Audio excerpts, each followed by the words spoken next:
Hello there, friends. This is Spencer Michaud, and today we're going to be talking about the new moon in the second decan of Leo. Hope that you're having a wonderful afternoon out there. Please leave me a comment in the chat. Let me know where you're stopping in from today. We're going to hang out for an hour or two, talk about the new moon in the second 10-degree section of Leo, celebrate Leo season, celebrate each other, and just have some good vibes here, I hope.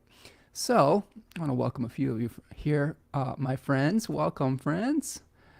Deb is stopping in. What's up, Deb?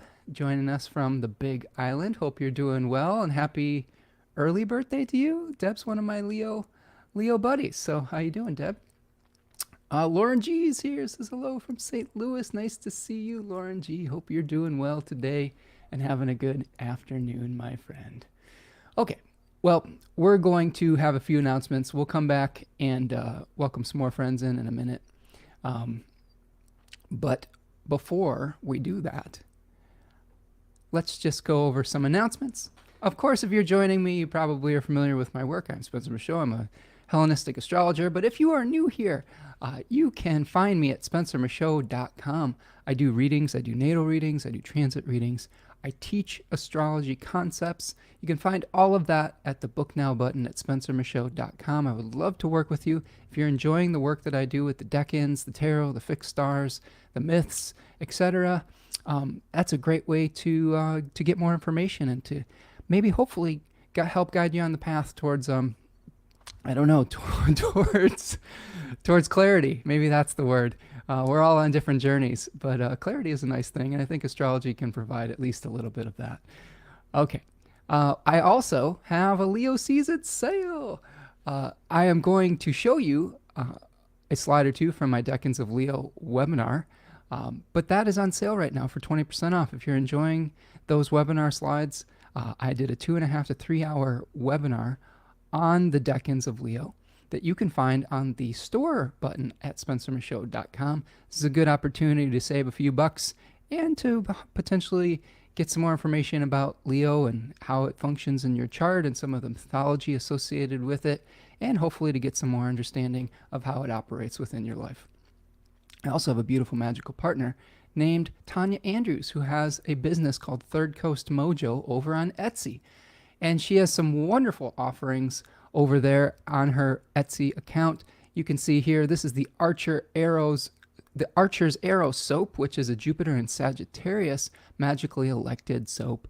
Some good stuff to help you through potentially some of the challenges of Jupiter and Gemini. Jupiter in its exile, sometimes it splits us in a lot of different directions. That Jupiter and Gemini can benefit from having Jupiter materia that is in its own home sign of Sagittarius, trying to unify things, bring it all together, move us towards a goal without splitting our attention in too many different directions. Check her out at Third Coast Mojo. She's got all sorts of wonderful stuff, a lot of Mars and Capricorn stuff over there. There's going to be some new stuff released within the next week or so, so make sure you're keeping up to date with that. If you are enjoying the work that I'm doing here, you can buy me a super chat with the little $ in the chat on YouTube. That's called a super chat or a super sticker. Or you can go to buymeacoffee.com and gift the channel that way. That really does it goes a long way to helping me keep the lights on here and helping me find the time to do the things that I need to do here, all the research, etc. And I'm so appreciative of all of you and everyone who's been so generous with their resources and with their time and with their attention. So thank you so much. And again, that's a great way to support the channel as well. Okay. Those are our announcements. Today we're talking about the new moon in Leo 2, but I'm going to welcome a few more friends here. Stephen the Jupiterian is stopping in from San Francisco. What's up, Stephen? Nice to see you. I hope you're doing well, my friend. Tarja is here. Good evening from Finland. What's up, Tarja? Nice to see the Finnish crew stopping in. Laura Elizabeth is here from Vancouver, the USA. Nice to see you, Laura. How you doing?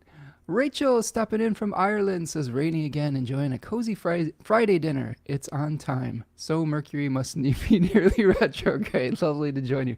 Yeah, we're heading towards a Mercury retrograde. We've got Mercury in Virgo right now. A really powerful position for Mercury. But it is stationing. It is slowing down. So that is something where we're trying to work things out and be on time, get words from our brain to our mouth. That's always my challenge with Mercury retrograde in my chart. But we'll go over it. We'll talk about that upcoming Mercury retrograde. Rachel says, it's so hard to believe it's Leo season. I'm finding this year is moving along very speedily. I agree, Rachel. It is kind of zooming by, isn't it? But it ain't over yet. We've got a lot more going on potentially. But we'll navigate it with grace. Karen, what's up? Nice to see you. Kia oro from New Zealand. Well, kia oro to you as well, my friend. I hope you're doing well, Karen. Nice to see you here back in the chat. And yeah, I hope we'll be able to brighten your day over there. Yes, roar, says Stephen. It's Leo season. Thank you so much for the super sticker, Rachel. I appreciate you. Thank you for your generous donation today. Appreciate you supporting the channel, not only with your presence, but with the super sticker today. Appreciate you. Yes, Rachel, we have a beautiful international community. People joining us from New Zealand, which is awesome. It's probably super late there or super early. I just really appreciate you stopping in from wherever you are in the globe, and it's just an honor to see your presence here today, whether you're from the States or whether you're from Europe, whether you're from New Zealand, Australia, wherever you're stopping in from. This is a global community, and I'm just super excited to be your guide today. Steven says, multitasking, watching the Olympics opening ceremony. Nice. I'm excited about the Olympics. I think I thought opening ceremonies was Friday, but maybe it's today and then it's... Oh, yeah, today's Friday. Sorry. I was thinking it's in the evening. But yeah, it's actually probably in Paris. It probably is the evening already. So that's super cool. Another beautiful representation of a global community coming together, putting a number of their differences aside and having a friendly competition. I love the Olympics. I love everything that it represents. I know that sometimes there's some challenging parts of it, trying to get an event that big together, but I think the spirit of it is one that I appreciate, of being able to meet people from all over the world, to be able to push ourselves to the limits of our physical abilities and see the culmination of all our hard work. To me, everyone who makes it to that point is already a wonderful success. And it's just amazing to see some of those dreams come true. All right, so let's talk a little bit about the new moon in the second decan of Leo. We'll just take a look at it real quick on the screen. Share my screen with you. So you could see here the new moon in Leo, August the 4th, 2024. And we are seeing this new moon trine Mars and Jupiter. It is going to be applying to a trine with Jupiter and separating from the trine with Mars, but we have a whole sign trine with those two planets, so that's pretty interesting. We don't have a negative aspect from Saturn, and we have the new moon co-present with Venus at the final degrees of Leo before Venus, moves into Virgo. Of course, Mercury is in Virgo right now, a place that it's very happy in its own domicile and exaltation. So to me, this is one of the more positive new moons or lunations of the entire year. I'm really excited about this one. Not only for the fact that, I'm a Leo rising, so these Leo new moons always give me a burst of energy, but I think that the absence of challenging aspects from malefics is really important, really nice. Now we're going to be building to a full moon that is a little bit of a different vibe. The full moon in Aquarius, the full moon of this particular cycle, is going to be a lot stickier, I will say. There is a lot more tension involved with that. But the beginning of the phase, I think, is pretty chill. So enjoy it while it lasts, because we're going to probably have more things on the horizon, more challenges to work through. But we got to appreciate the nice moments too, right? All right, let's see. Devin's here. What's up, Devin? Says, hello, Spencer Land. Hello, Devin Land. How are you doing? Nice to see you here. So we'll come back to some of the finer details of this in a minute. Actually, let's do that first, and then we'll talk about the decans. So Venus is going to be very near the fixed star Regulus at 29 degrees of Leo. And that's, I think, a fairly prominent part of this lunation as well. You can see Venus at 29 degrees Leo.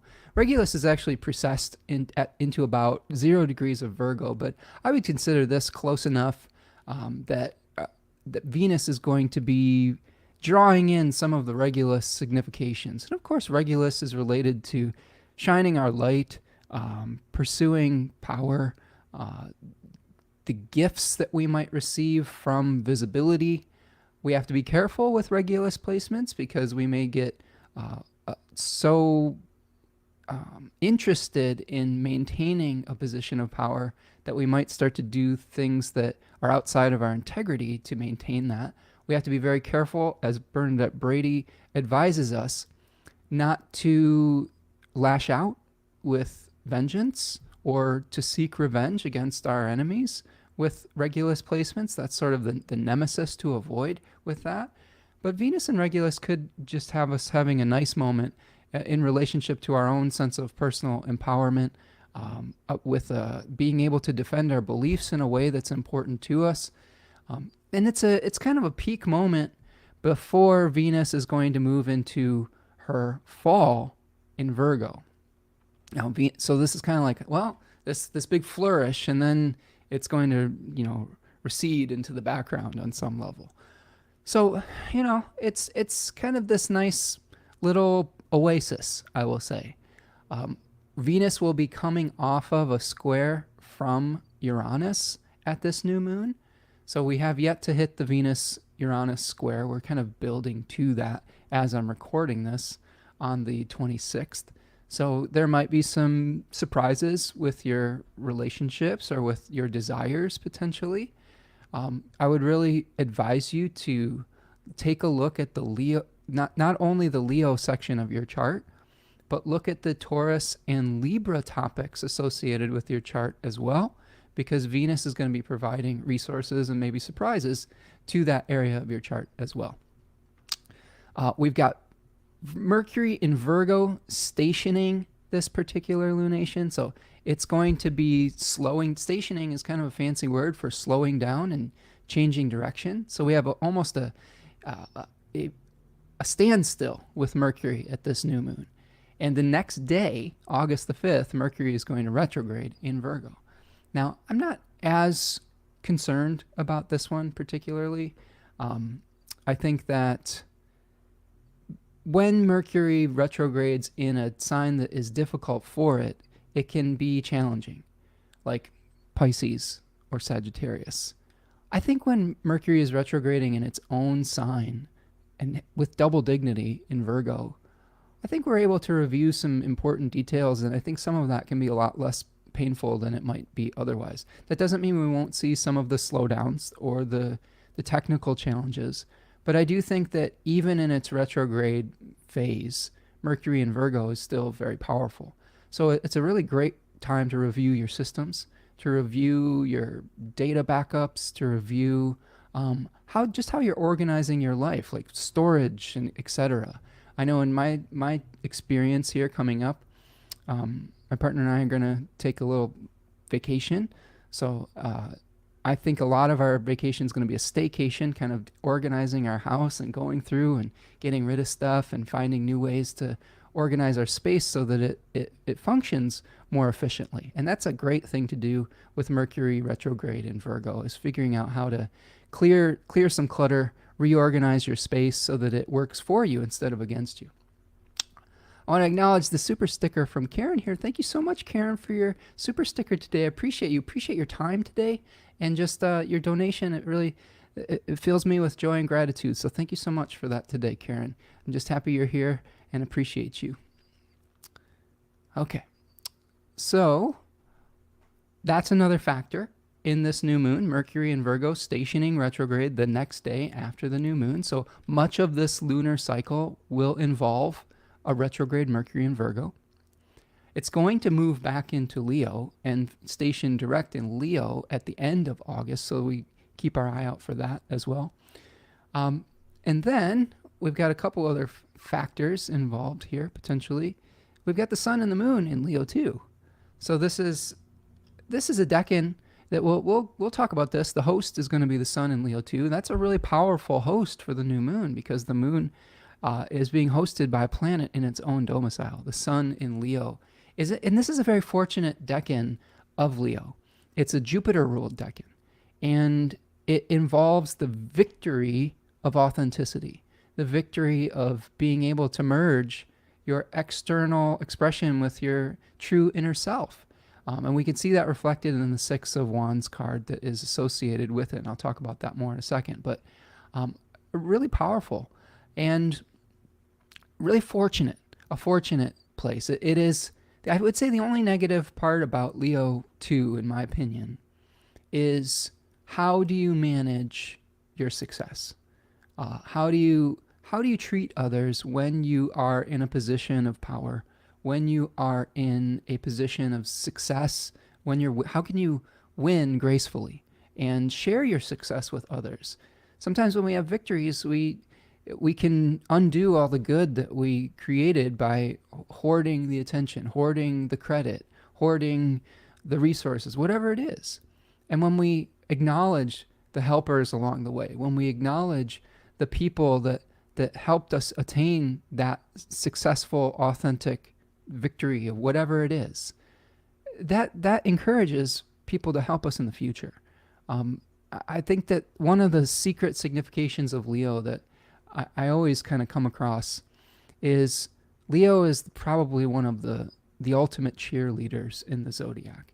It is not just about the glorification of the self. The sun does have its own light and it does have its own glory, but that light warms others. The rays of the sun are vital. They provide life for those around them. They can also scorch you if you get too close, or if you're shining too brightly, if you're hogging too much of that credit, you can scorch people with that. So you have to be careful of that. But balance and moderation is actually one of the significations associated with the second decan of Leo because of its association with Tiferet in the Kabbalistic tree of life. It's a center position. It is a solar center position in the Kabbalistic tree of life. So balance is really important to this decan and to this energy. So we'll break that down in a second here. Sergey says, I would kind of expect to find out what Kamala's VP pick is on that new moon. Yeah, that would probably be a nice, a revelation that we could receive around that period of time.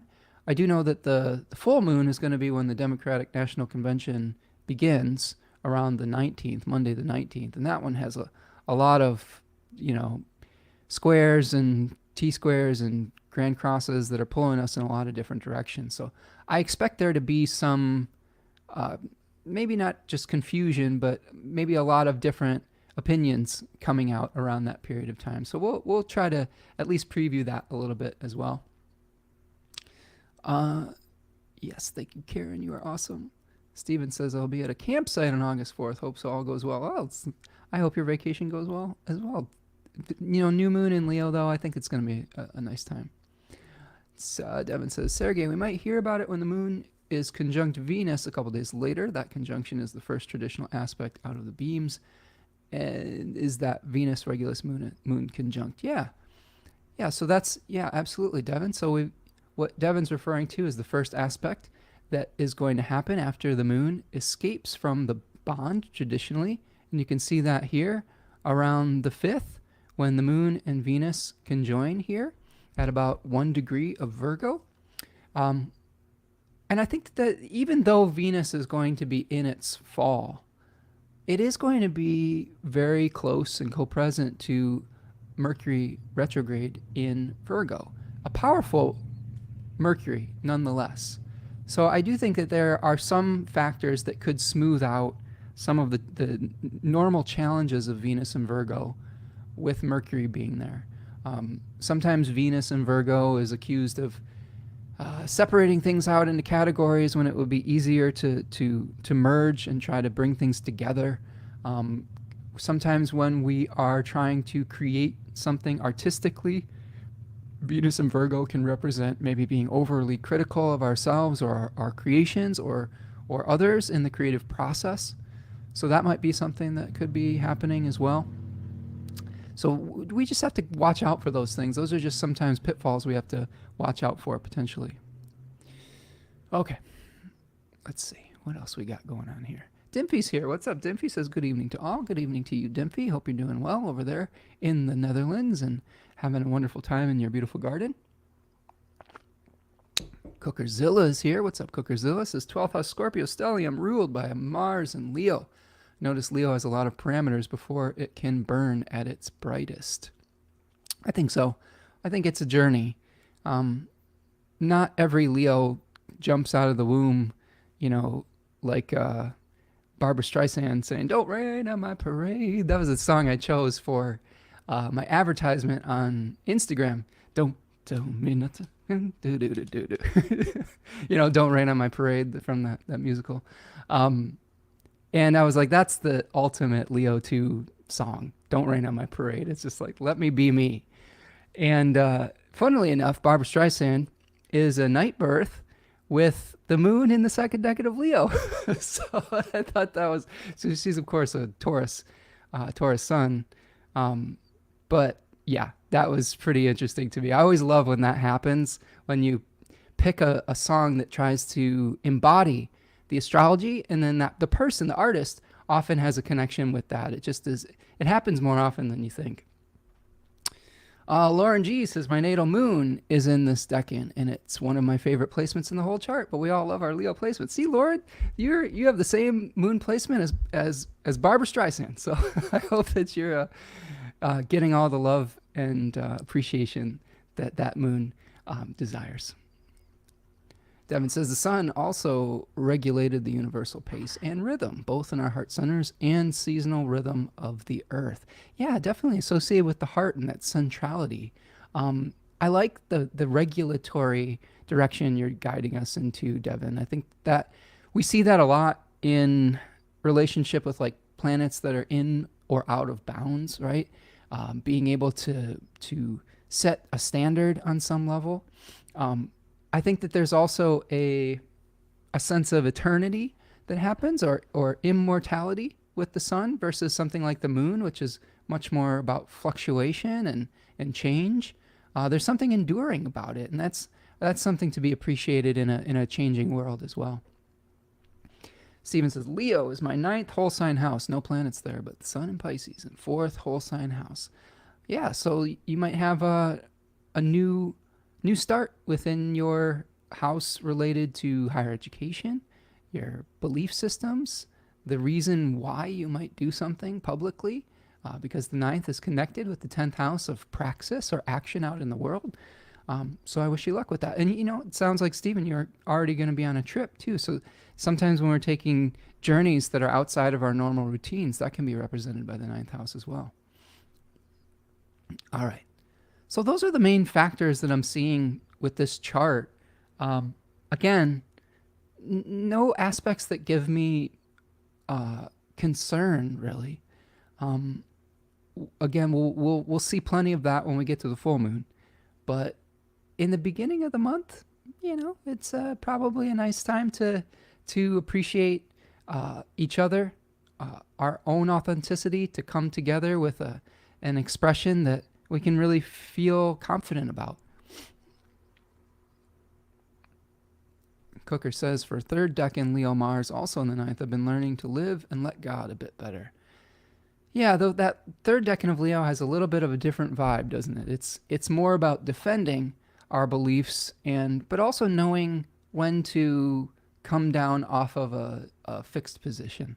I know that territory really well, Cookerzilla, with having the ascendant at 21 degrees Leo myself, and a lot of my life has been learning which of my stances do I need to defend, which of them do I need to let go of and kind of maybe make a shift around. So, and that lesson isn't always easy, because sometimes it can be very humbling.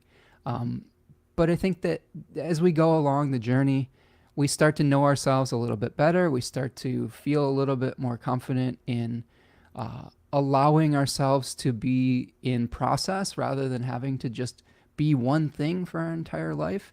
And I think that helps ease some of the challenges around that, especially with Mars in that decan as well, because Mars is the ruler of that decan. It's very powerful there. So, Cooker Still says, thanks, Spencer. Love you, bud. Love you too, bud. I love that you're here and just contributing to our wonderful community. It fills me with vitality to have all of you here today. Again, I think I try to embody both sides of the Leo archetype. Maybe some of the confidence, but also some humility involved with it. But I don't think we should ever mistake the appreciation that people with Leo placements have for being appreciated. So thank you for that, friend. Deb says, thinking this is our local volcano becoming active in a more visible way. Interesting, Deb. Yeah, Deb lives on one of the islands of Hawaii. So maybe there will be some eruptive activity, maybe something starting to bubble underneath the surface. And you could see something like that potentially at that full moon, I would say, might be the peak of that energy. We did see some volcanic activity in Yellowstone recently with one of the geysers just kind of going nuts. And of course, that whole national park is on a huge volcanic like fault line or whatnot. There are some scientists that are like, that place could just completely blow up at any minute. but hopefully it doesn't, because it's a beautiful space. But you know, there's changes that are happening within the earth, and we're trying to make the best of it. Okay, so let's talk a little bit more about the decans of Leo, and especially this particular one. So we will bring the Decans of Leo webinar to the stage here, and we'll talk a little bit about this fairly fortunate area of the zodiac. It is a very fixed area of the zodiac. It is the fixed part of Leo, which is also itself a fixed sign. So we have to keep that in mind. And when we have a fixed fire, I think we have a fixed passion. We can feel very passionate about something and sustain interest in a long period of time for whatever it is that ignites us. We also may have an enduring sense of faith, I think, on some level as well. And I think that there is really, endurance is a quality that I would often associated with Leo or fixed signs or anything that has this energy of consistency. And of course, the sun, it consistently rises, it consistently sets. Consistency is also a part of this. Victory parades and public honors. Here we see in the Six of Wands someone who is returning victorious from a battle. And of course, in the Five of Wands, it was a mock battle. It wasn't necessarily a war or something that was all winner take all type of thing. Maybe it was something like the Olympics, where it was a friendly competition. Now, there are some associations with this about generals returning back from battle to be able to go make a sacrifice to the temple of Zeus, which is also a name for Jupiter. So we have this Jupiter-ruled decan, and this person returning with the crown of laurels victorious, the Lord of Victory. So again, I consider the victory of this card to be the victory of authenticity, the victory of being able to connect our inner lived reality with our outer expression. King for a day, or vir triumphans, the man of triumph. So this might be your moment in the sun. That's the name I believe that T. Susan Chang gives this decan. Your moment in the sun, your time to shine, being acknowledged for the things that you do. Now, one thing I will caution you against, if you do have a malefic planet like Mars or Saturn in this decan, you may have been denied that at various points in your life. I know my partner has Mars in this decan, and there are certain times where she should be acknowledged for the work that she does. But at whatever moment, that acknowledgement is hard to come by. So it just depends on which planet it is. If you have Venus in this decan, you might greatly desire that acknowledgement. If it's Jupiter, you may feel it just as your birthright on some level, or the sun in this decan. Saturn, you could grow into it over time. You could grow into the ability to become your most authentic self. Remember, the first decan of Leo really in my estimation, is about trying on different personas to figure out what actually is our most authentic self. And I think that through that process, through the beginning of those stages, we learn what works for us and what doesn't. And sometimes we have some quote unquote failures, sometimes we have some successes, and we start to know ourselves a lot better. And that's a nice moment when we start to know ourselves. And I think that's the moment reflected here. So we talked about Tiferet in Atziluth, which is a balanced heart. We've been talking about Leo and the sun being associated with the heart, and especially with the centered, balanced energy in the Kabbalistic tree of life. Authenticity of expression, a sense of belonging and appreciation, and then finally validation and recognition. And I would say too, as much as we hunger for validation in this decan, ultimately the true victory is not external validation, it's internal. It's, can you look yourself in the mirror and say, yeah, that's who I am, that's who I want to be. This is a connection between my inner and my outer expression. And can you learn to love and appreciate yourself? Because I will say one of the keys of Leo's success is oftentimes they do love themselves. And that can be very contagious, that energy. It's hard for other people to love and appreciate you if you can't give that energy to yourself. And it's a journey, and it fluctuates. We all have good days and bad days where we appreciate who we are and what we're doing. And we have other days where we maybe are a little bit more self-critical. But I think that it is important to take time to acknowledge some of your successes and some of your victories. And I've learned this through my journaling practice. I write down 3 or 4 things that I'm grateful for at the end of my journal every day. So gratitude is a huge part of this. But now I've also started writing down 3 or 4 things I accomplished, because it's oftentimes when we have to-do lists, especially if you have a lot of Virgo in your chart like I do, the to-do list is endless, and you feel like you're never accomplishing things because there's always some more things to do. But I do think being able to even just acknowledge to yourself the work that you've done each day, even if it was, you took a walk or you cleaned up this part of your house or something like that, that's worthy of acknowledgement, because it's not always easy to get ourselves to do some of these very mundane, routine type of things. So seeing that can help show you that small pieces can add up to big successes. Super important.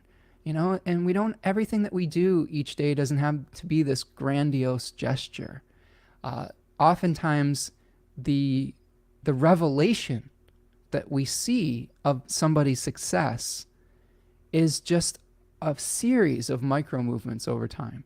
And oftentimes the people that we see that have succeeded, and it looks like they succeeded with their own efforts, sometimes that is true, but oftentimes they have the support of a lot of wonderful people. So I think that that's something to be able to acknowledge as well. So a couple questions you can ask yourself around this new moon. Who and what do you want to be celebrated for? All right. So what types of things do you want to reflect in your external reality that are really in alignment with your true self, with your higher self, okay, with your best self? How can you share and uplift others through your success? I mean, that's really the measure of this decan, is who are you going to be when you are actually achieving something? If you treat people like crap because you feel entitled to that success, you will lose it very quickly. If you acknowledge and appreciate the people that helped you on the journey, they're oftentimes more than willing to continue to help, and you can return the favor by helping them to achieve their dreams. Okay, so that's the reciprocity that's built in here. How can you make the work more important than your ego? This one's super important. Oftentimes when we get, fiery placements, we feel very passionate. We feel the spirit fire animating us. The mistake that we can make is feeling like we are the ultimate source of that rather than a vehicle for it. Now, that doesn't mean that we don't have a spark of the divine within us. I do believe that. I believe we're co-creators. But when we think of ourselves as the penultimate source, that's when we're just falling prey to ego. And it's very easy to mistake yourself as the source rather than what you've tapped into, your community, your environment, your spiritual leader, or your deity, whoever it is that you're tapping into to feel a sense of empowerment. I always kept this in mind when I was doing more songwriting, is the song and the story is more important than how cool I might sound doing a certain vocal run or playing a certain chord a certain way. I always had to ask myself, does this line, does this chord serve the whole, serve the story of the song, rather than it just being an ornamentation for ego's sake. Sometimes you'll write a very good line when you're doing poetry, songwriting, or anything creative, and it just doesn't fit. And you have to be able to eliminate that. And that's when you really become, I think, a great artist, is when you can take something that may be good individually, but recognize that it just does not fit. And that's when you're creating in service of the artwork itself. And this concept can be applied to any field.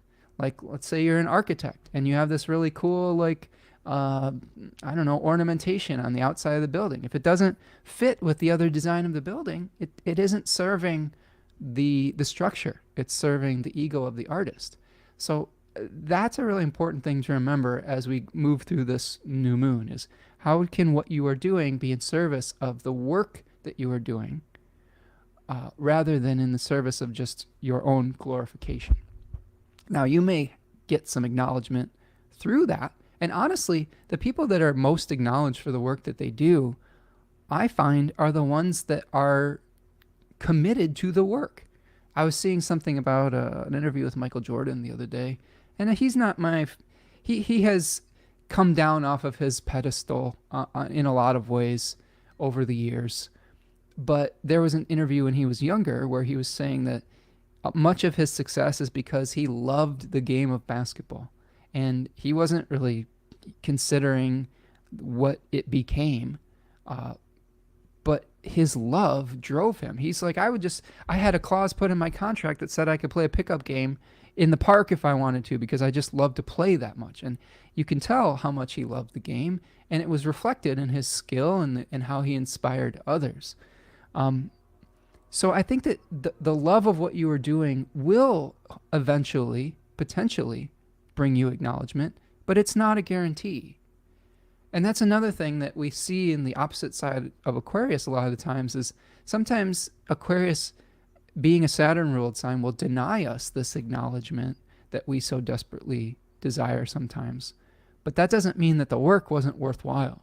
Sometimes we get denied the acknowledgement of our peers because they just can't understand what we're trying to do yet.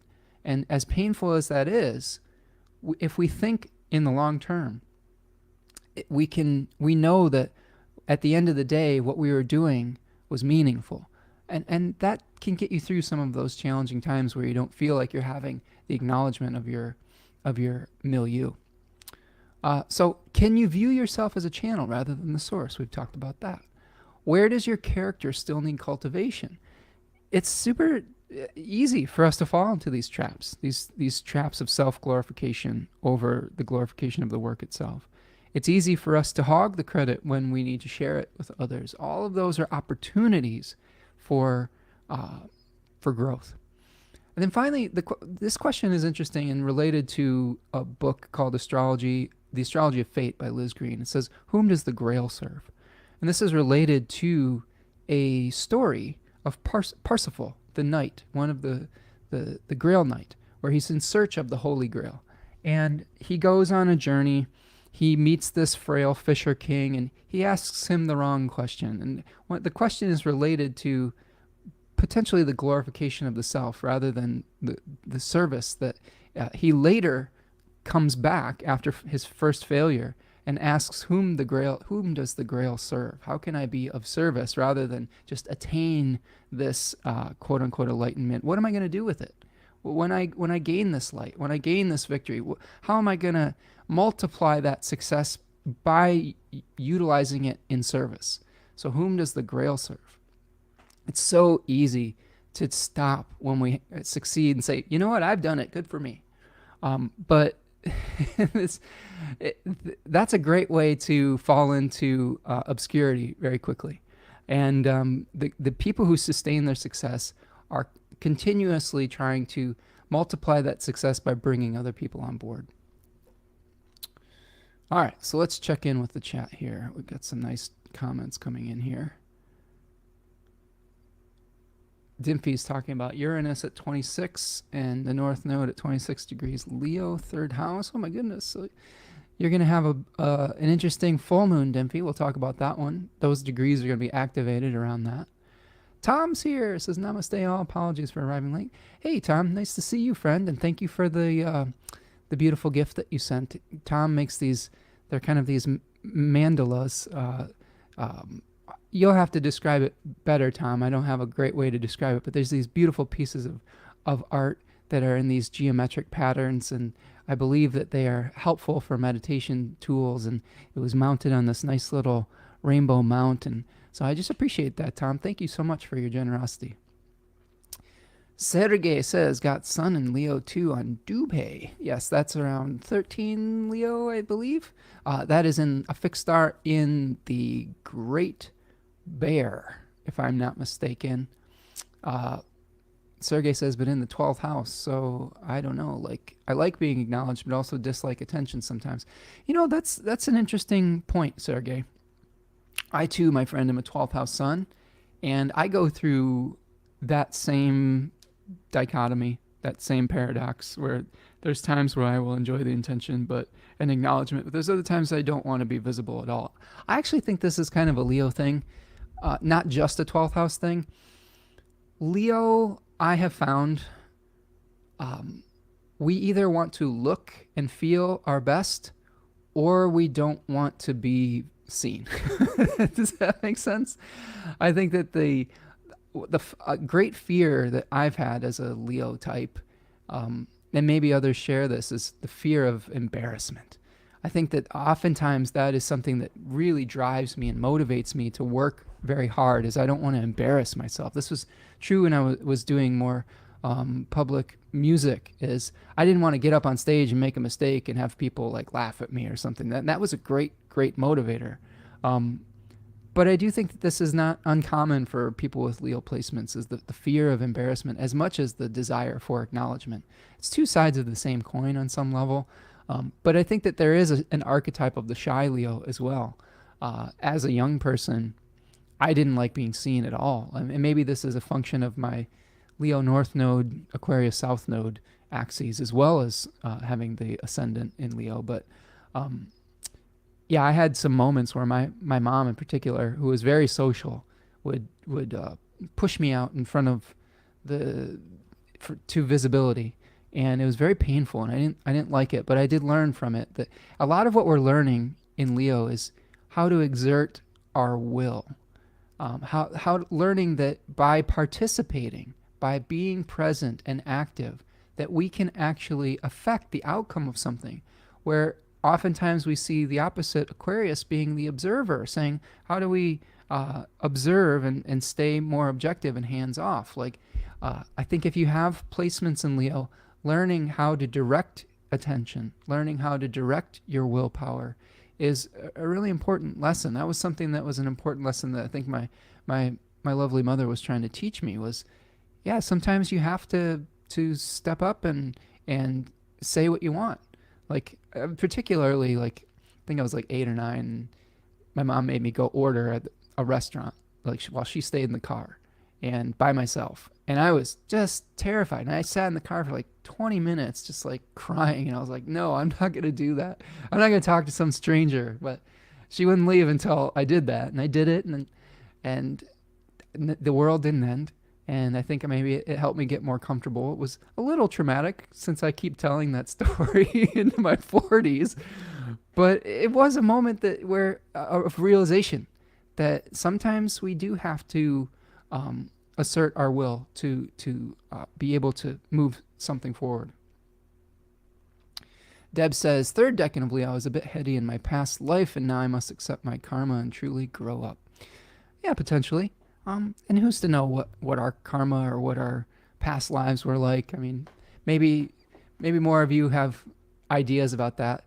For me, I'm not sure about any of that as far as what my past life was or anything like that. Since I practice Hellenistic astrology, and I don't know if that's as much concerned with a past life as something like evolutionary astrology might be, where a lot of that is claiming to know more about what happened in your past life. I'm a little skeptical of that on some level, to be 100% honest. But if it's working for you and you've had some experiences with it and it's helping you in this present life, I think that can be very empowering.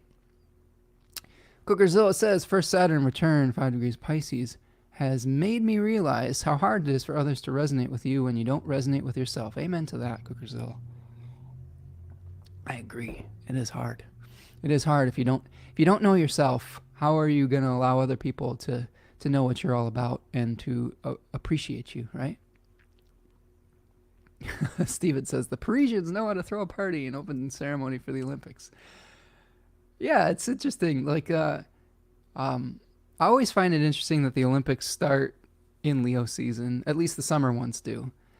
And the fanfare and the competition. I love it. I love it. Like I said, I know that there are some logistical challenges with the Olympics that I want to acknowledge. It can be very challenging to put on an event that big and to maintain ethical standards. But again, the spirit of it, the coming together and of friendly competition, people of all different countries and backgrounds and on different parts of the world, just getting to experience even just a little bit of their culture and support them in their dream. It's super awesome to me. And I'm not super concerned about like the United States. Like that's something that I've never felt like I've resonated with. I just like enjoying seeing athletes that are achieving the heights of human potential.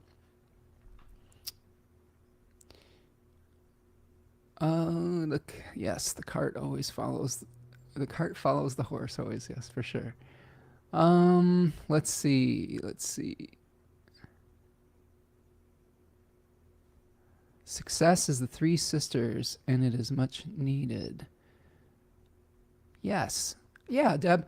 So Deb has been reading the Braiding Sweetgrass with us, and we had a nice chat about the three sisters, which is a story about the ability of different plants, in this case corn, beans, and squash, to be complementary to one another. And yeah, that can be related to our successes as well, because like the corn stalk will grow and provide support for the beans to grow up. The beans provide nitrogen for both of those other two crops. And then the squash provides shade so that the weeds don't crop up. And so this kind of interpersonal interaction, this ecological equilibrium, yeah, our successes are built on that as well. And it's something definitely to acknowledge. Devin says, the shadow side of the Six of Wands is resting on your laurels. Ooh, I like that, Devin. Yeah, it can be very tempting to stop when you've had a success. And you say, well, I've made it. Here I am. Like, I made it to the top of the mountain. I'm just going to sit here for a while. And then you get stuck. It's very easy to get stuck in that regard. And we see this all the time. We see this in sports. We see this with artists. When you stop doing the things that got you there, that's when your descent begins, right? So the people who sustain success over time, they are the same person, at the height of their success as they were at the beginning of it. And one person that comes to mind is Giannis Antetokounmpo, who I'm a big fan of, being a fan of the Milwaukee Bucks. He He had very humble beginnings. He's a very hard worker. He won a championship, and he's still doing those same kind of ultra competitive things to try to create success in his life. Same thing with artists, right? If you have a gold record or whatever it is, if you just stop creating and you stop growing, you're just going to start repeating yourself, and you aren't going to maintain that success over time. The artists that I really enjoy are people like David Bowie, who kept continuously reinventing himself. Even though he had success in various genres and various personas, he kept growing and evolving, and that gave him an enormous longevity. I believe he has a Leo moon, so that's another interesting connection there. So yeah, you don't want to get complacent with this decan, and it's easy to do, especially when we're feeling like, yeah, I've done some things, and if people are gassing you up, right? This is another thing that you'll see sometimes too. Athletes will have success, they'll win a championship, or they'll do enough to get a lucrative contract, and then they stop working. Again, like if your success is financial, if you stop doing the work that got you there, that can lead to a downfall as well. So that's a great point, Devin. Deb says, I'm 8th Leo and I fear being seen. Yeah, that's a potential place for feeling challenges around the visibility of Leo. I think that the first decan of Leo in particular has some challenges with being seen. There's a pressure to perform in that decan. So for those of you who are looking at your Leo placements, check on that one too, because that's a Saturn ruled decan that can make it feel like, it's very uncomfortable to be seen, but you might be thrust into those positions, without your consent. Cookerzilla says, Leo can be all or nothing. Aquarius teaches us to take what we can get, even if it is a little bit. Yeah, I could see that. I do think that being a Leo ascendant myself, I have lived some of that all or nothing type of experience. I will say this: when my heart truly gets engaged in something, there is just absolutely nothing that is going to stop me from doing it. And this was true ever since I was a little kid. The opposite is also true, and this is true, I think, for a lot of Leos too. If your heart's not engaged in it, if your heart's not in it, there's nothing that's going to move you to do it. And this is a curse as well as a gift. When I get passionate about something, it's hard for me to think about really anything else. And I enjoy that feeling to a certain degree. Although as I get older, I'm starting to learn that can be out of balance, and I have to take care of some of just the regular mundane things of life, even if there's something that I'm passionate about. When I was doing more music, I was so passionate about learning these songs that sometimes I would forget to eat or forget to sleep, or I would just look up and it'd be like hours and hours later, and I'd been practicing the same song for 4 or 5, 6 hours. And that is interesting, being in the flow state, but it can also lead to the other parts of your life starting to interfere in that passion. So this is how I've started to think about this. If we allow our passions to consume us, because remember, fire consumes, right? Fire is all consuming. If we allow our passions to consume us to the point where we aren't taking care of some of our other responsibilities, those other parts of our life start to get louder and more difficult. So let's say that you're very passionate about your art. And this is something that I've had to deal with too, because I have Neptune in the 5th house, like an exact trine with my Leo 3 ascendant. So for me, staying grounded has been an interesting journey for sure.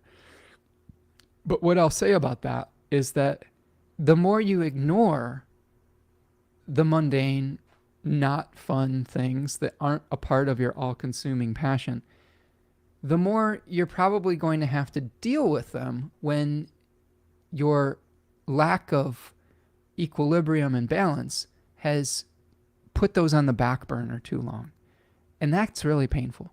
So I've had to learn the hard way that I have to pay attention to some of the things that aren't always fun or aren't always my all-consuming passion, so that they don't interfere in my passion.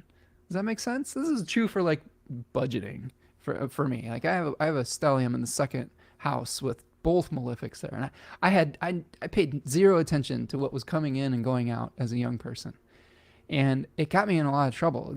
It helped me to overdraft my checking account multiple times and just lose a lot of money, and eventually it just made regular everyday life very painful, and to the point where I had to say, if I'm going to be able to make time and space for my art, for the things I'm passionate about, I have to pay attention to the small details. I have to pay attention. And of course, Virgo, right? All those planets were in Virgo. And I also I did like an animal totem spread at one point. And one of the things that, one of the animals in that spread that helped me stay connected to the divine or to the great spirit was the mouse, which I thought was very interesting. So for me to stay connected with the great mystery, I have to pay attention to the details, right? I can't ignore those details.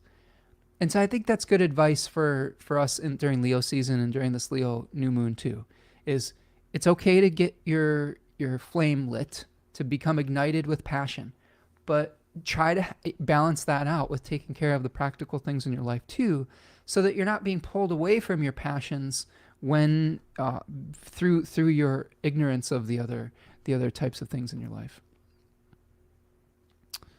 Steven says, I love Paris. I've been there in 1988. Nice. I've never been, so I'm curious as to what the experience might be. I bet the food is amazing, though. I know that's cliche, but it's cliche for a reason.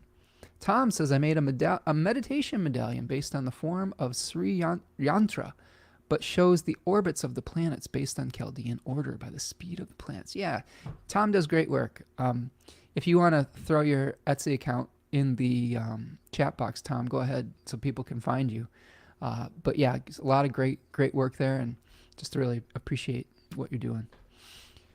Okay, so let's go back to our chart, and we'll take a look just once again.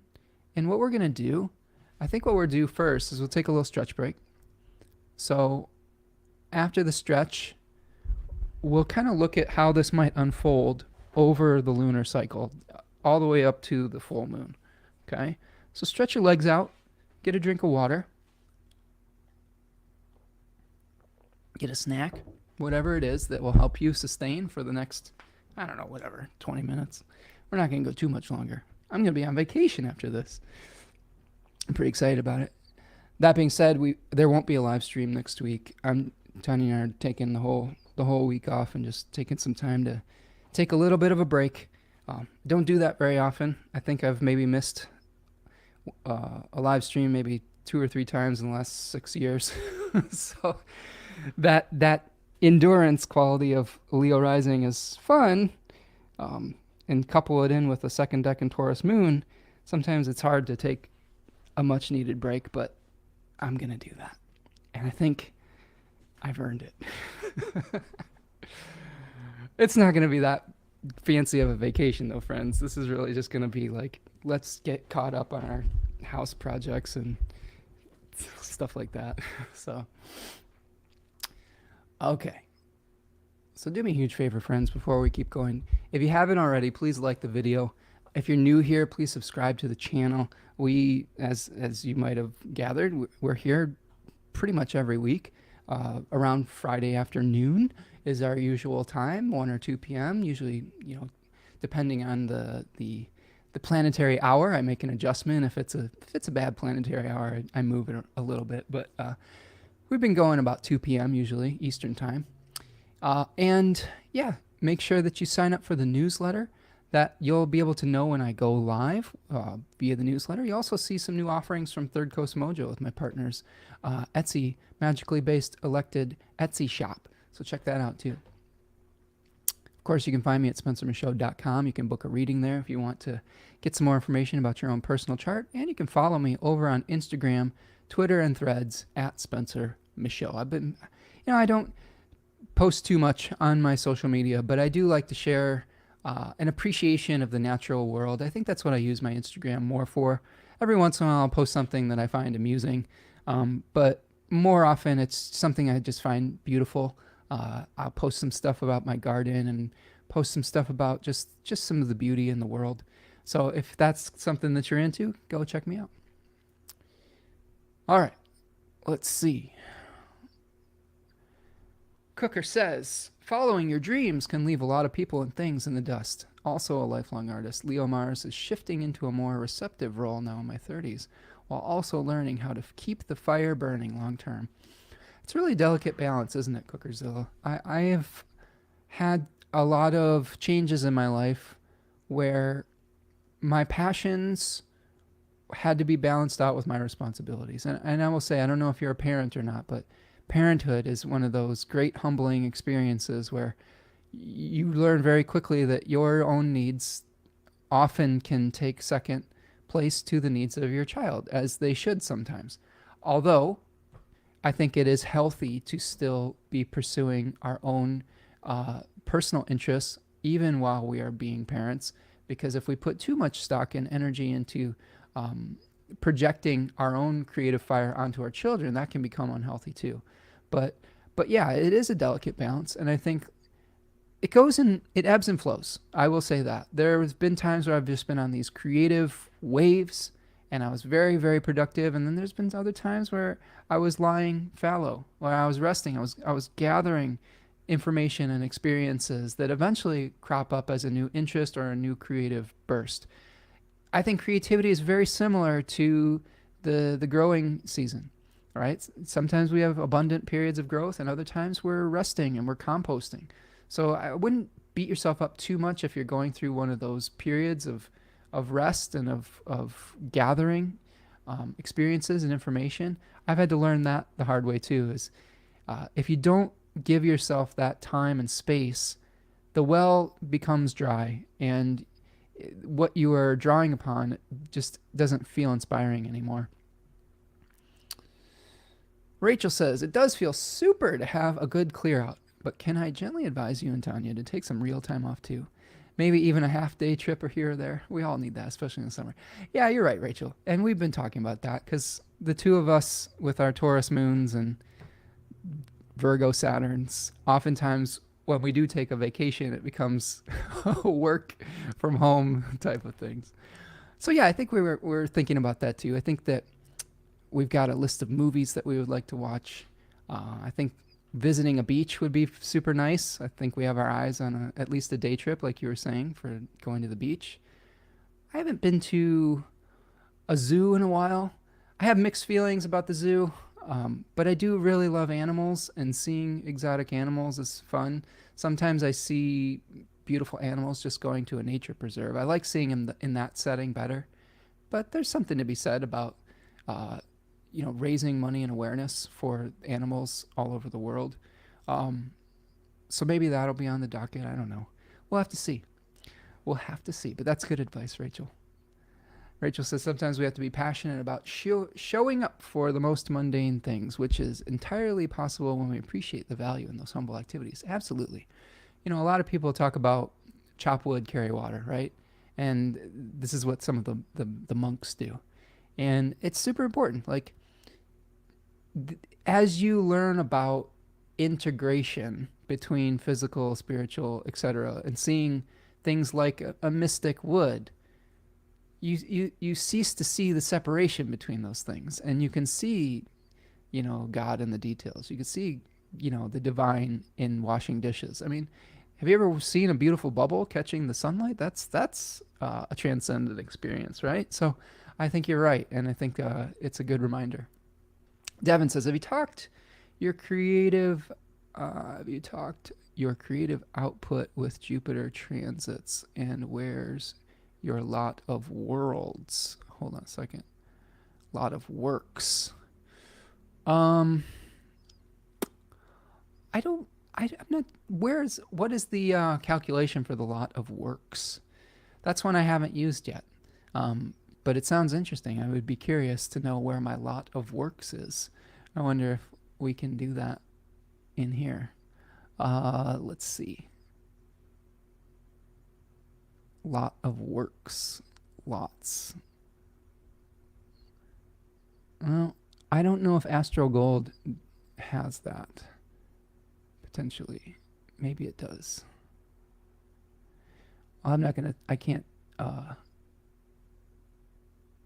is there a different name potentially for it that I'm not remembering? Anyway, you let me know, Devin, and we'll figure it out. Yes, Rachel says this advice is also directed at myself as far as like, doing fun things on a vacation, right? Yes, Stephen, absolutely. All work and no play makes one a dull boy or girl. And that's true. And I think that there's been some fun things that I've been doing.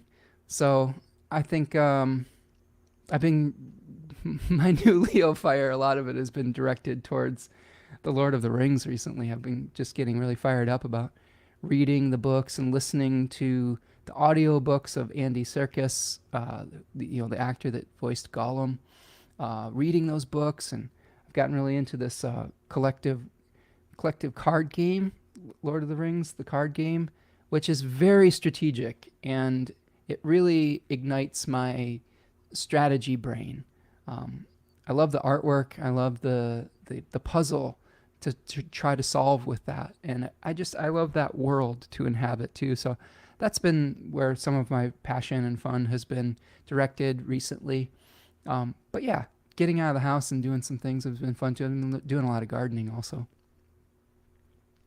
Rachel says these shorter changes of scenery are incredibly refreshing and less work than holidays in some ways. Absolutely. And as someone who works from home pretty exclusively, those change of sceneries are definitely welcome. Tom says, once you have kids, life is not about you anymore. I have found that to be true, Tom. Although I will say, again, I think balance is the key. I think that if you sacrifice every single part of yourself for any other human being, that can lead to its own extremes that can be unhealthy. I've learned this as a parent of an athlete. My daughter was a late bloomer when it came to sports, and she wanted to become a swimmer, but she decided that about age 14, and her circumstances changed so that I would be able to help her with that. But we got pretty intense and into it to the point where your friendly neighborhood astrologer here had to learn how to kind of back off a little bit, because the same energy, passion, and intensity that I put towards my own athletic and creative career, I started directing towards her creative and athletic career. And you always have to check in with kids and make sure that it's their dream that you're helping to support rather than your own. And I made some mistakes along the way with that. And I've had to really, it was very humbling. It was a humbling experience. Swimming is a hard sport. She was a serious swimmer. And I was doing my best to help her. But again, you have to keep it fun. If it doesn't, if you're doing activities with your kids and it doesn't become fun anymore, then it's crossed over into the territory of, potentially becoming toxic. Devin says the lot of works is Mercury to Venus by day. Mercury to Venus by day. All right. Where is my lot of works? Hold on one second. So Mercury. So this is an interesting exercise because I don't know if they have a lot of works in this program. They probably do somewhere, but I don't have time to search around for it. But here's an interesting opportunity to learn. So Mercury to Venus. So this is our distance that we're looking at. But what you have to do is you have to take this distance and then put it on the ascendant and find out where that degree is. So if, let's say, we put Mercury on the ascendant here, and it is about 16 plus 22, about 36 degrees away. So in this case, it would have to be 36 degrees away from my ascendant. So it would be right around Cancer, right? So my lot of works, I think, is at about, what's 21 minus 36?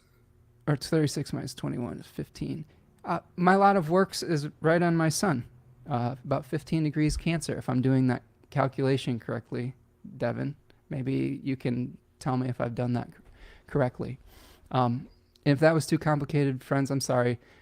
Lots are these points that are usually reflected in the distance between one planet and another in your chart, and then you project that distance, that arc of separation from the ascendant.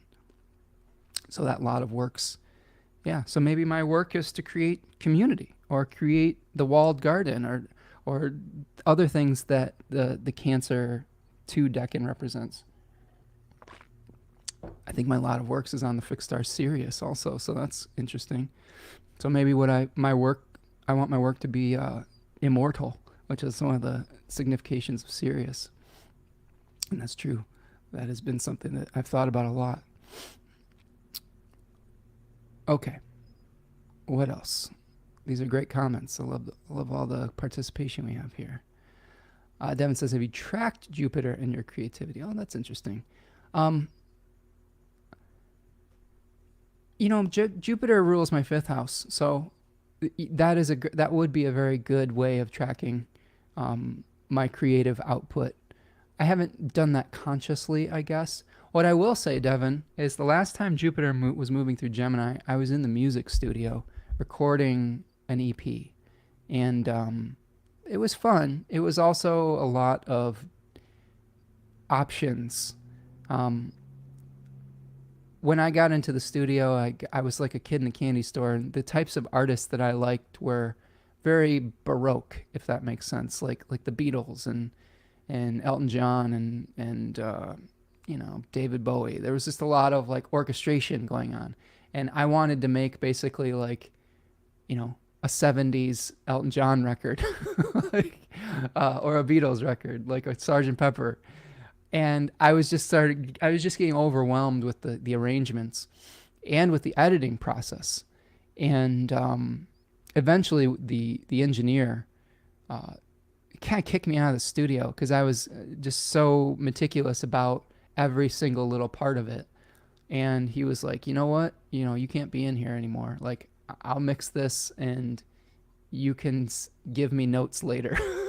So yes, that was my Jupiter in exile ruling my 5th house experience. Although I think it turned out okay. You all can check that out on SoundCloud if you want. It's called Tightrope Walker. The track that album was named for is, I think, I'm pretty happy with that as far as a piece of artwork. It was based on the story of Philippe Petit, speaking of French people, who was a Frenchman who was a tightrope walker that tightrope walked across the Twin Towers in, I believe, 1974. There's been some movies and documentaries about him. I was just really inspired by him. And coincidentally enough, I think he's a Leo sun, potentially a Leo 2 sun. So go check out Tightrope Walker EP, especially that track, which kind of is the story of his journey. Tom says, I too poured all my time into my art now, and now we need to downsize the house for repairs from years of neglect. Yeah, I mean, as artists, it is very easy to get lost in the flow state. There's a reason why sometimes artists struggle with everyday reality, because they have the ability to tap into that other state of consciousness. But again, I found that if you're overly involved in that other world, the quote-unquote real world can come back with a vengeance, and that is very uncomfortable, and that can be very painful. Same thing I find with mind-altering substances. I haven't really gone down that path too greatly in my life because first of all, because I had a negative experience with it when I was young, and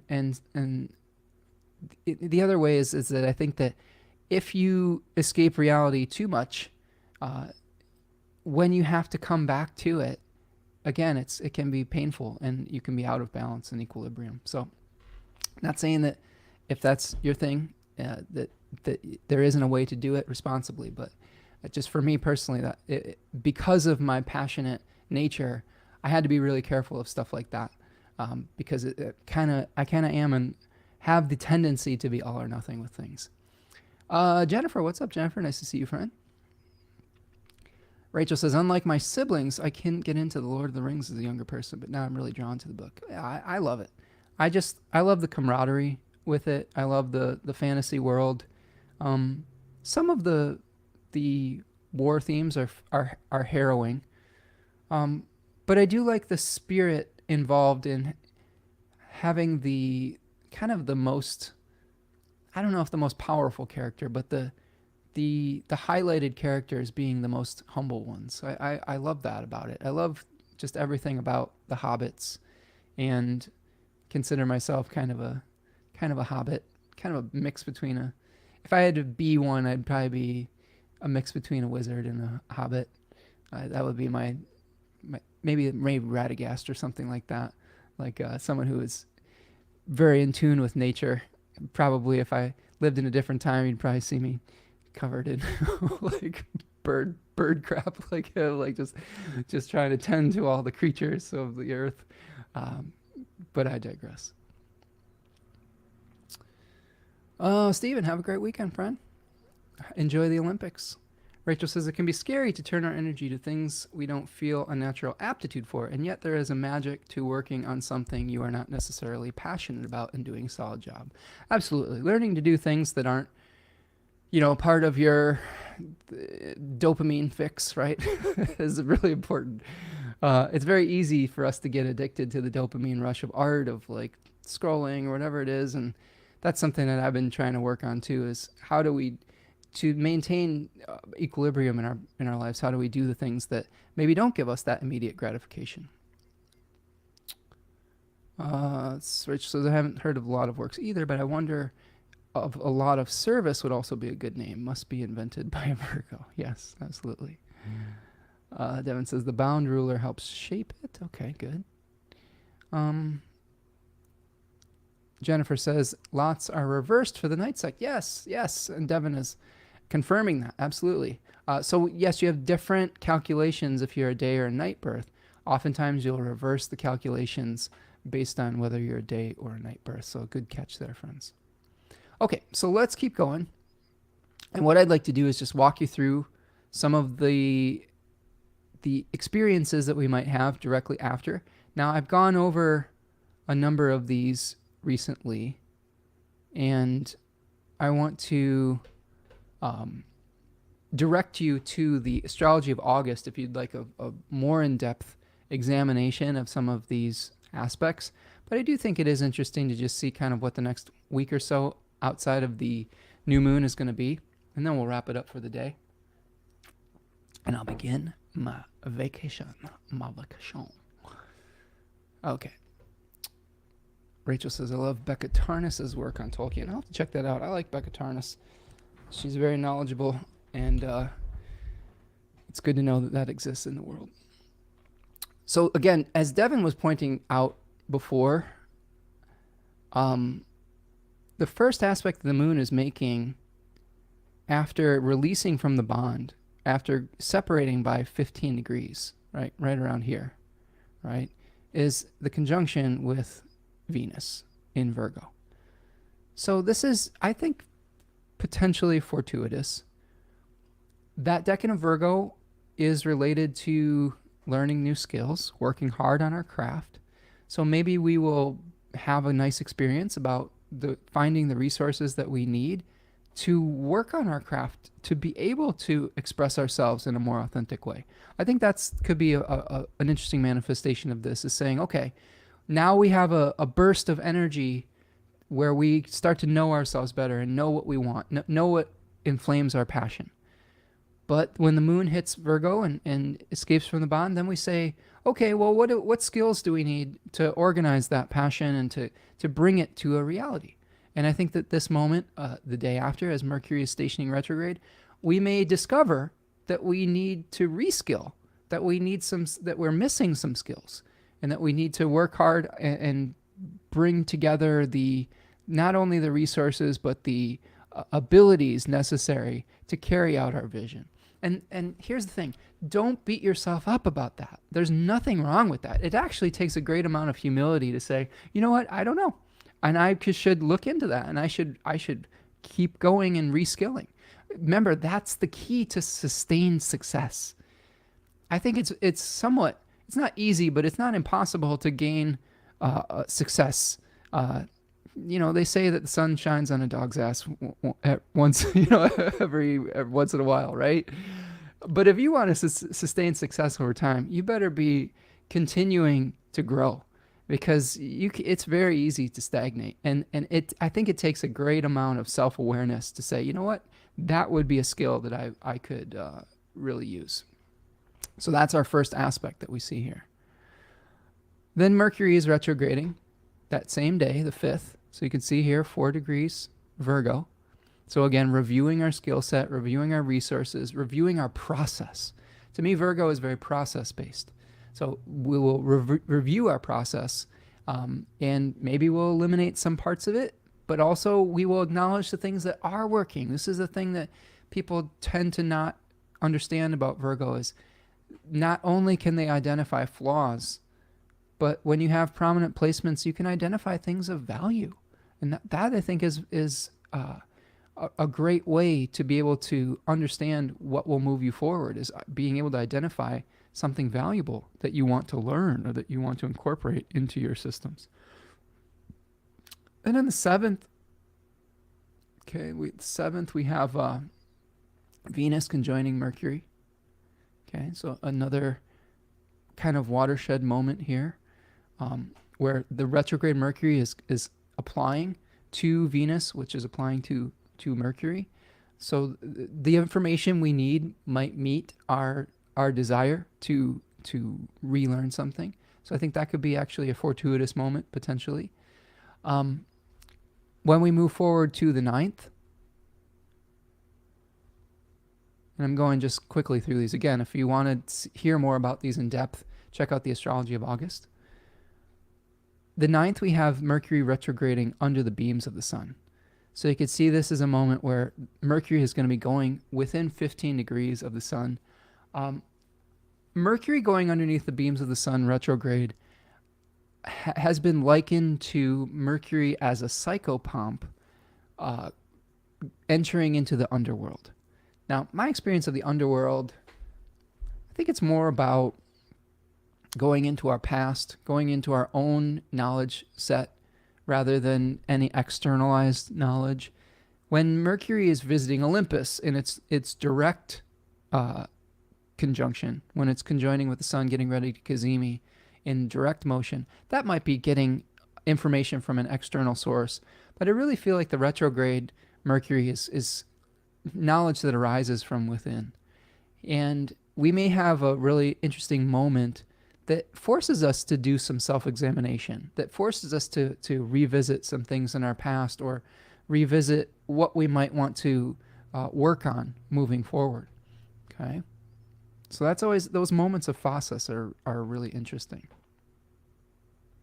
What's up, Painted Turtle? Nice to see you. Hope you're doing well. Lauren, right? Try to remember people's names that have not their name as a screen name. I'm not always successful, so forgive me if I miss it. As we move forward to the 12th, okay, we're going to have a first quarter moon of this lunation cycle at 20 degrees of Scorpio. So here you can see, it's not exact here, but here is the square between the sun and the moon. That'll happen at 20 degrees Scorpio and 20 degrees of Leo. And subsequently, that also reflects the sun moving into the 3rd decan of Leo. So moving out of that 2nd decan that the new moon is in and into the 3rd decan that's Mars ruled, where maybe after winning authenticity, we may feel a desire to defend it because it's a Mars ruled decan. So that could be a shift, the desire to defend a passion or a passionate belief, which with a first quarter moon in Scorpio 3, which I think can be reflective of hanging on too tightly to forms that have ceased to produce vitality. One of the themes in that Venus-ruled decan of Scorpio is glamorizing something that is already passed on. So be very careful about glamorizing something that you've already either lost interest in or something that isn't providing vitality to you, just because it did at one point. Learning to move on at the right time is super important. And just because you are successful at something in the past or it brought you joy in the past doesn't mean it's the right thing for you in the current moment. And it's super hard to admit that sometimes. I had that realization when I was getting really passionate about astrology and sort of moving on from working more as a music teacher and it was painful in some regard, but it was also I had become really passionate about this work, and admitting that to myself was an important thing. It doesn't mean I'll cease to become a musician or never write music or perform music again. It just means that that phase of my life had started to shift, and performing at like bars and stuff wasn't bringing me joy. I don't know if it ever really did. Some gigs were much better than others. I really enjoyed performing at like coffee shops and farmers markets, but being around drunk people wasn't my jam. And when I was first starting out, there was people could smoke too, and I had to breathe in smoke all the time, and it was that didn't work for me. But point being is that it's okay to change, and it's okay for your who you are, your expression to change. It's okay for your passion to change.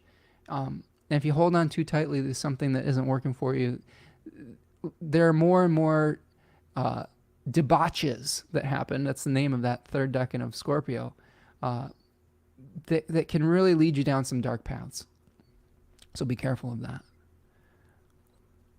Dimphy says, natally Sun 3 degrees, Pluto 7 degrees, Mercury 14 degrees, all in Virgo. These planets are really aspecting my birth chart. Fortunately, some sunshine to accompany all that introspection. Yeah, well, getting out in that garden will help too, right? Deb says, my birthday is the 12th. Well, happy birthday, Deb. This will be a beautiful solar return chart for you, I think. A really important one for Mercury. You know, you've got Mars and Jupiter coming together. We'll talk about that in a second. Yeah, a moment of phasis, they would call that Mercury going into the underworld. So this might be a year of reflection and of going into your own past and in your own knowledge base, and maybe reevaluating some things about self-expression, about identity, etc. So, yeah, nice. In a Baptist family as an astrologer. Oh, Deb. So that's, yeah, I've had to. So Deb is referring to the sun being in the third decan of Leo and defending our belief systems, sometimes within challenging circumstances. So I could see being an astrologer in a family that may not value that could be difficult and could be painful. But here you are with us today in a community that values your knowledge base. Rachel says it's very honoring of a phase to leave it at the right time, but not always easy to know that it is indeed the time, or to step into the in-between of two phases. Amen to that, Rachel. I will say, too, that my transition to this job, this passion, also coincided with a lot more responsibility as a parent. And my life was communicating to me that traveling around and being a musician and staying out till 1 or 2 a.m., you know, because a lot of times those gigs don't start until 10 or 11. It sucks. That just wasn't going to work for me and the rest of my life. And sometimes that's a hard realization, but your life is going to guide you. And you're right. Like sometimes, you know, coming to that clarity isn't always easy, but I do think that if we give ourselves some grace, I think that is a good way to navigate some of those changes for sure. Jennifer has Uranus in the third degree of Leo, so you've got a big full moon coming up too. We'll talk about that as well. Rachel says transitions demand a lot of trust and flexibility, as the new dreams rarely comes together as we imagine. Absolutely, and we have to leave some space for the divine to have a better plan than we do. I think that's key. I've had to learn that the hard way. Sometimes I had a plan and life was like, showed me a completely different one. And trying not to fight against it all the time has brought a lot more peace into my life. When we try to swim upstream from our life too often, we can really just get exhausted, I think. It's very exhausting. So when we get to the 14th, we have that Mars-Jupiter conjunction that we have on the horizon here. You can see that at 16 degrees of Gemini. That's interesting to me. I'll be really curious to see how that works out from a global perspective and just personally, because I have Venus at 16 degrees of Gemini. So let's see how that plays out. I have a feeling that is a moment where we might not be able to keep all of the plates spinning. There is a sort of a painful realization in that decan where we just can't do everything, right? And we might feel a lot of anxiety about all the different options that we have. But Mars and Jupiter coming together, I think it says, hey, you know what? You kind of have to pick a path. And it is, you might also feel very motivated to take action. This is another thing that the fixed stars are going to bring in on this. That's on the fixed star Rigel or Rigel. I'm not sure exactly the pronunciation. But that's the foot of Orion stepping foot in the Eurydanos, the river Eurydanos, the first step towards knowledge, the first step towards humility. So we may be just overwhelmed with information at this point. We have to kind of parse through it with this being on that fixed star Rigel.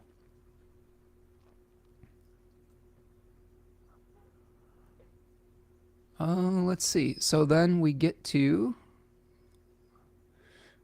the Mars-Saturn retrograde square. Now we're getting closer to the full moon. And this is where we're starting to feel the tension between Mars, Jupiter, Venus, and Saturn. It's moving into this big T-square. Okay. All the while, Mercury has retrograded back into Leo and starting to apply to its second square with Uranus and heading into the Cazimi with the Sun. So this is where things get really interesting. Again, we have the Mercury-Uranus square on the 18th, the Mercury retrograde Cazimi at 26 Leo on the 18th, and then all of that is leading up to this full moon of this cycle. Okay, so here's the full moon. We will just have gone through the Mercury Cazimi. We will have gone through Mercury retrograde squaring Uranus. Mars and Jupiter will have conjoined, and then we have the Mars square Saturn that's starting to separate. So here is that point where now Venus is squared Mars and Jupiter, but it's separating. And then we have Saturn in the overcoming square to all of this Gemini placement stuff, and then Saturn in opposition to Venus. So we may have some desires at this full moon. We may have some realizations about some beliefs and passions that we'd like to pursue or defend. But the moon in the moon in Aquarius 3 asks us potentially to find a different solution of saying, maybe you need a different plan. Maybe you need to come down off of a fixed position. A lot of astrologers were predicting this is, of course, the beginning of the Democratic National Convention in the United States. A lot of astrologers, myself included, were like, this is really activating Joe Biden's, Venus and Sun in Scorpio, because he has Scorpio at about, those two planets at about 27, 28 degrees Scorpio. So there was a lot of tension at the Democratic National Convention around his chart. And of course, we saw that he played out some of these themes of standing his ground versus stepping down off of a position of authority. And this is also activating Kamala Harris's Saturn. Her Saturn's at about 28 degrees of Aquarius. So just a lot of tension around that. And I'm not going to make any crazy predictions about the Democratic National Convention or anything like that. I don't consider myself an enthusiastic mundane astrologer. It's not that I can't do it. It's just that I think a lot of my focus, I think, is more reflected on how do we navigate these transits personally.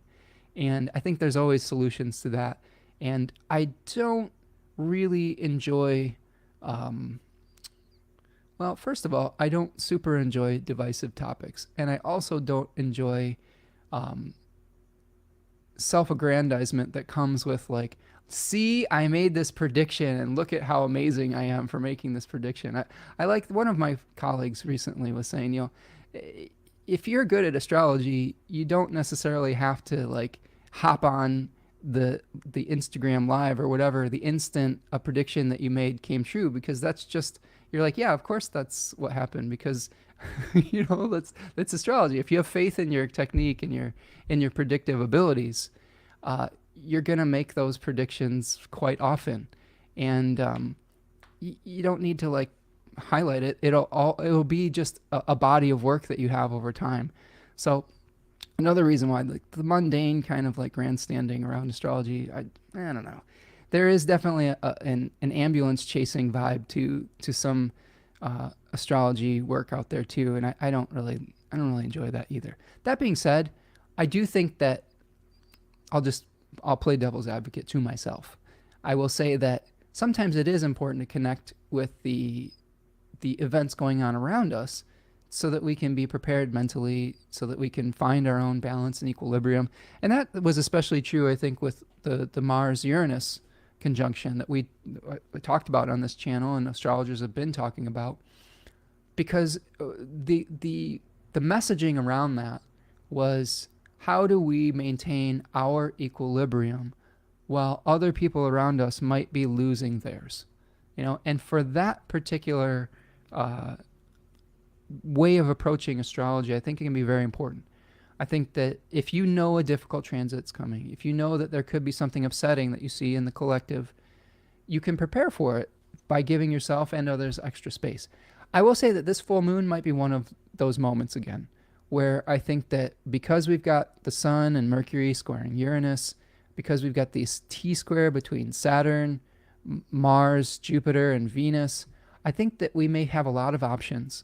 We may feel a little bit stuck.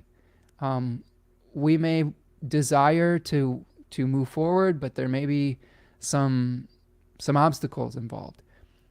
If we are practicing some of our mundane techniques, I do think there's a possibility that maybe the nomination is contested, or that there's multiple people trying to vie for it, and that could come as a surprise because of Mercury and the Sun squared Uranus. But, clarity will come. And just like we navigated the Mars-Uranus conjunction, we can navigate this point in time with the same type of, I think, gracefulness if we allow ourselves to be observers, if we allow ourselves to be flexible, and if we allow ourselves to take action when we need to, when we're called upon, but then also let life and let the process play out as well when we need to become observers. That's really, I think, the key at a full moon like this is, when do you get involved and when do you pull back and observe? And there's not always a correct answer in every single situation. So applying your own common sense and wisdom can be important as well. All right. Devin says there's a story about a prediction about a coming flood. Instead of panicking, the king ordered canals to be built. Predictions are supposed to help us prepare. Yeah, absolutely. I agree with that. And that's totally the point I was making too. It was, I think that foresight is the greatest gift of astrology. And if that foresight makes us act in fear, that can lead to, making what could be a negative outcome even worse.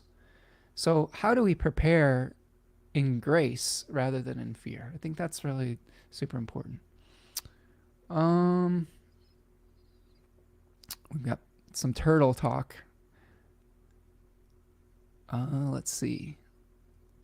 Nice. We've been seeing a lot of turtles in our local ecosystem. We take a walk at this place called Ford Lake recently, or regularly, and then we've seen a lot of different turtle species there. It's pretty cool. Okay, friends, I think that is going to get us where we need to be for at least the astrology. If you, like I said, if you want a deeper dive into the astrology that comes after the new moon, check out the Astrology of August. Today we're focusing more specifically on the new moon and the themes around Leo 2 specifically.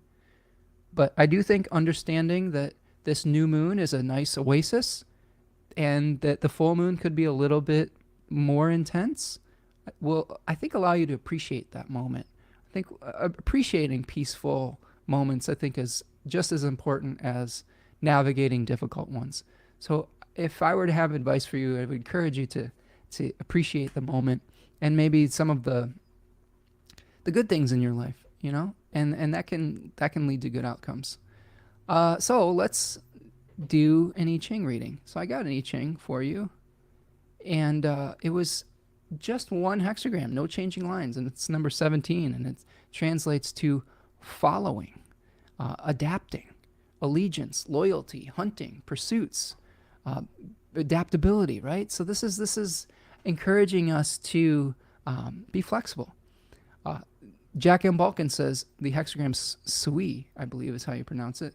Sui concerns the obligations of followers and leaders and how to get others to follow you and when and how to follow others. If you want others to follow you, you must know how to adjust yourself to them. In the words of the old Chinese proverb, to rule is to serve. No one can be a true leader who does not have sympathy for those in one's charge. You must adapt yourself to the demands of time and the need of your supporters. This is super important. This is important for people with Leo placements to hear. Oftentimes, the negative side of Leo can be becoming autocratic, where you say, this is what I want you to do, and you're going to do it come hell or high water. That doesn't work. Like, to be a great leader, you have to learn how to be of service of the people that you are leading. And sometimes that it requires you to be flexible. Okay?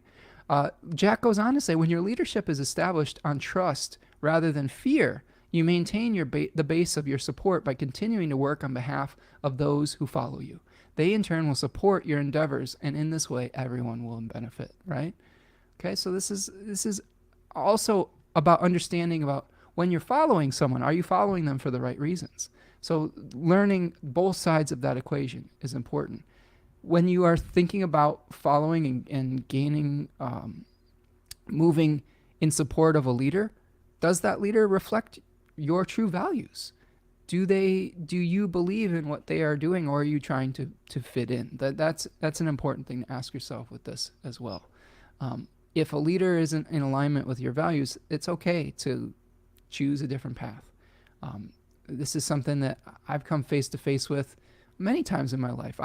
Another thing that Leo can do sometimes is lionize people, right? Put them on a pedestal.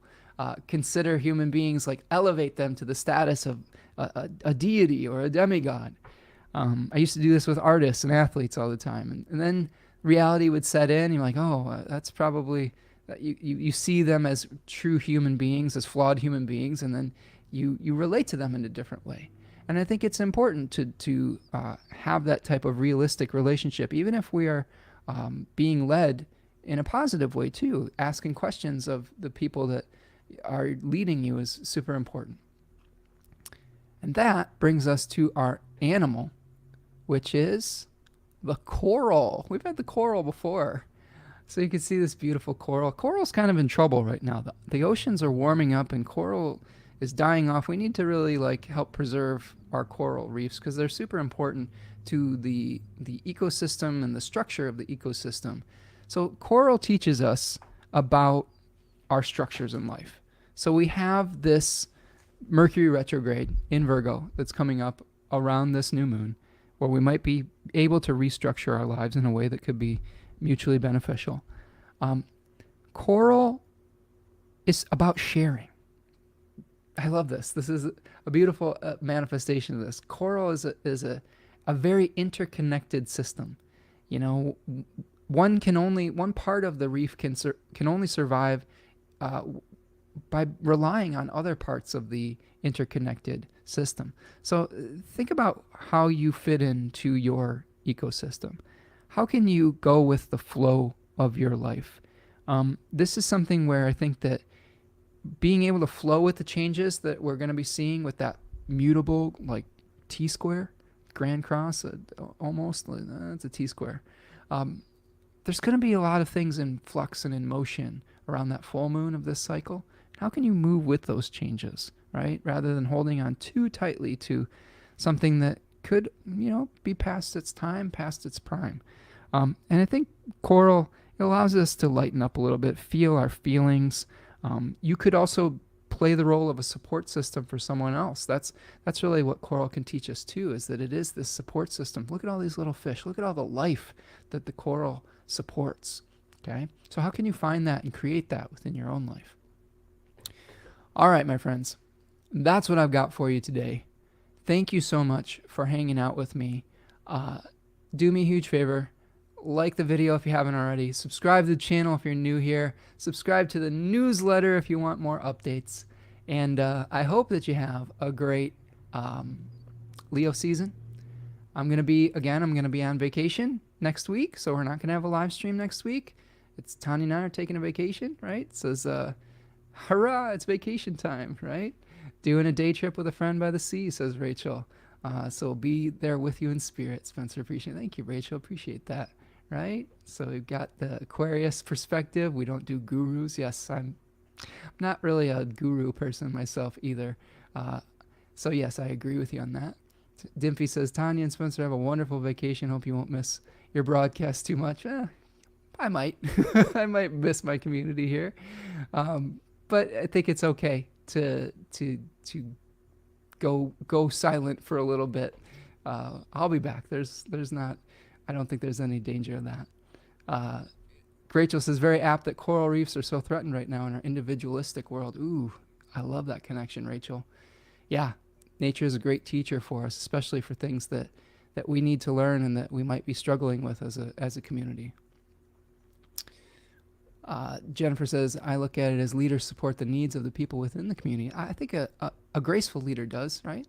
One that isn't self-centered and autocratic is one that is working in service of the people that they are leading. Okay.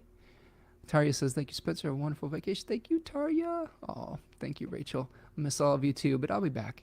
And we'll be well rested, and maybe we'll have some new things to engage with. Maybe there'll be some new classes, potentially.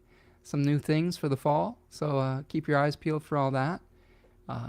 Yes, be happy you're taking a breather. Much deserved. Thank you, Rachel. Appreciate you. Okay, friends.